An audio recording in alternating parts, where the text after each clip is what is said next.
So, dahil pala sa Andes, kaya pala tayo sinusundan ng multo.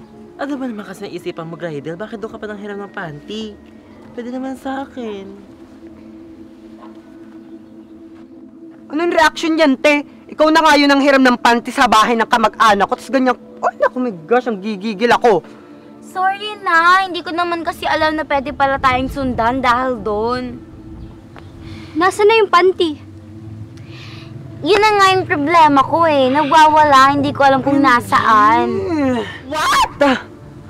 My gosh naman. So paano to? Kailangan na nating mahanap at masunog yun para hindi na tayo ginugulo ng multo. How? Eh, hindi ko nga mahanap. Ay naku, nang gigigil ako, hanapin mo yung panty. Naku, baka hindi kita matansya. Oo na. Later ko na lang sasabihin sa inyo kapag nahanap ko na. Pero pwedeng Tibor. Ano? Huwag niyo sabihin kina Jerome at Arnold, nakakahiya. Yan pa talaga yung iniisip mo. Alam niyo, ilayo niyo sa akin yan, nandidilim yung paningin ko.